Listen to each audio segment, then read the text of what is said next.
ဒီကနေ့ကတော့ဘန်ကောက်မြို့ဟာကမ္ဘာလက်ခီးသွားတွေကိုလိမ်လည်တဲ့ထိပ်တန်းမြို့တွေစီးနေမှာပါဝင်လာတဲ့အကြောင်းအရာလေးကိုပြောပြပေးမှာဖြစ်ပါတယ်ခင်ဗျာ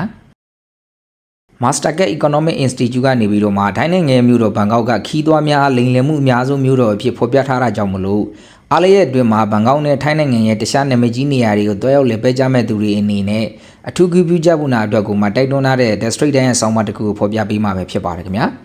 ယခုဖော်ပြမယ့်အကြောင်းအရာတွေကမြည်သူတဦးတယောက်အဖွဲ့အစည်းတစုံတရာပေါ်မှာထိခိုက်နေတာလို့စိတ်အလင်းမရှိပဲနဲ့ The Straits Times ရဲ့ဆောင်းပါးကိုမြန်မာဘာသာသို့ပြန်ဆိုခြင်းသာဖြစ်ပါတယ်ခင်ဗျာMastercard Economic Institute ကနေပြီးတော့မှထိုင်းနိုင်ငံမြို့တော်ဘန်ကောက်ကခီးသွားများလိမ်လည်မှုအများဆုံးမြို့တော်ဖြစ်ပေါ်ပြထားတာကြောင့်မလို့အားလျက်အတွင်းမှာဘန်ကောက်နဲ့တခြားထိုင်းနိုင်ငံနာမည်ကြီးနေရာတွေကိုတွဲရောက်လည်ပတ်ကြတဲ့သူတွေအနေနဲ့အထူးပြုကြဖို့နာအတွက် The Straits Times မှာဖော်ပြထားတာတွေ့ရပါတယ်အစီရင်ခံစာထဲမှာတော့ CNBC ကခီးသွားရာသီမှာလိမ်လည်ခံရနိုင်စေမြန်မာမှုတွေကိုလေ့လာပြီးတဲ့အခါမှာတော့ခီးသွားလုပ်ငန်းကိုလိမ်လည်မှုတွေလှုပ်လာနိုင်တဲ့အားနည်းချက်အရှိဆုံးအပိုင်းအဖြစ်မိမောင်းထိုးပထားပြီးတော့မှကြည်ကြပြန့်ဖော်ပြထားတာလည်းဖြစ်ပါတယ်ဆက်ဆက်လေ့လာမှုတွေအရခီးသွားအေဂျင်စီများနဲ့ခီးစဉ်စင်းတင်သွင်းမှုတွေမှာလိမ်လည်မှုတွေက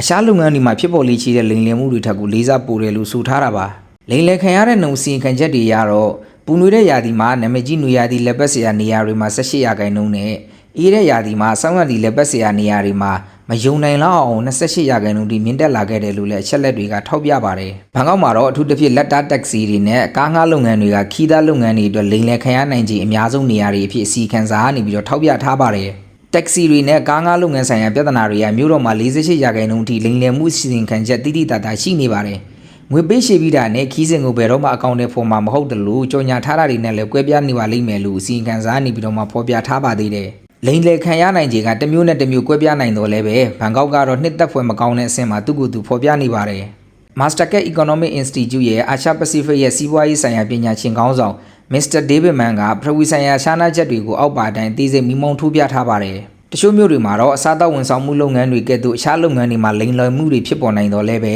အချို့နေရာတွေမှာတော့ခီးသွားကဏ္ဍနဲ့ခီးသွားကုမ္ပဏီမှာလိမ်လည်မှုအများဆုံးကိုတွေ့ရမှာဖြစ်ပါတယ်။ဥပမာ Los Angeles ဆိုပါစို့အစားအသောက်လုပ်ငန်းတွေကအကြီးမားဆုံးသောလိမ်လည်မှုတွေရဲ့အရင်းမြစ်ဖြစ်တွေ့ရမှာပါလို့သူကဆိုပါတယ်။ဖူခတ်အန်တာရာတူရကီစတာတွေကတော့ဟိုတယ်ဘုကင်မှာလိမ်လည်မှုအများဆုံးပဲလို့အစီအခံစာနေပြီးတော့ထောက်ပြထားပါတယ်။ San Francisco, Dublin, Seoul, Budapest နဲ့ Hyderabad မြို့တွေကလိမ်လည်မှုရဲ့အနည်းဆုံးမြို့တွေဖြစ်ခီးသွားတွေကစီရင်ခံရတယ်လို့လည်း Mastercard ရဲ့အချက်လက်တွေကညွှန်ပြနေပါတယ်။ကြောင်းများအဖြစ်လိမ်လည်ခံရနိုင်ခြေအမြင့်ဆုံးမြို့တွေဖြစ်ခီးသည်တွေစီရင်ခံရတာကတော့ကန်ဟန်နဝိုင်းဒါကာနဲ့အထူးသဖြင့်ကတော့ဘန်ကောက်မြို့ဖြစ်ပါတယ်။လိမ်လည်မှုများကနေရာဒေသလိုက်တဘာဝကွဲပြားပါတယ်။ဥပမာတက္ကစီနဲ့ကားငှားလုပ်ငန်းတွေကနေလိမ်လည်မှုတွေက